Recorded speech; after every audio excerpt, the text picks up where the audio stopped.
এবারও ট্যাক্স বাড়বে, কর বাড়বে মানে স্পিকার। এই কর বাড়লে জিনিসপত্রের মূল্য নিয়ন্ত্রণ রাখা কি সম্ভব হবে? সামনে কোরবানির ঈদ, সামনে বাজেট মানে স্পিকার। এবারও ট্যাক্স বাড়বে, কর বাড়বে মানে স্পিকার।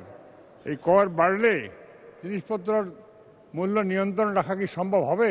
আমার মাননীয় মন্ত্রী মহোদয়ের প্রশ্ন, এই বাজেটে জিনিসপত্রের দাম বাড়াবার জন্য বা ট্যাক্স বৃদ্ধি হলে জিনিসপত্রের দাম আবার বেড়ে যাবে।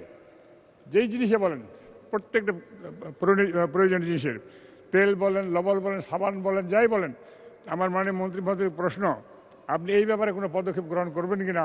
সামনের এই বাজেটে যেন নিত্য প্রয়োজনীয় জিনিসের উপরে কোনো কর যেন বসা বা বৃদ্ধি করা না হয়, এই ব্যাপারে কোনো পদক্ষেপ নেবেন কিনা মাননীয় স্পিকার? আপনার এই কথা আমি জানতে। ধন্যবাদ স্পিকার।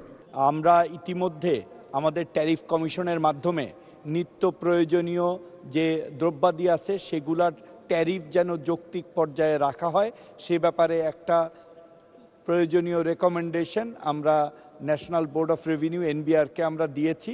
আশা করি এই সংসদেই মানে আইন পাশ হবে ট্যাক্সের, সেই সময় আশা করি যে আমাদের নিত্য প্রয়োজনীয় জিনিসগুলির উপরে যে ট্যাক্স সেটা যেন যৌক্তিক পর্যায়ে থাকে।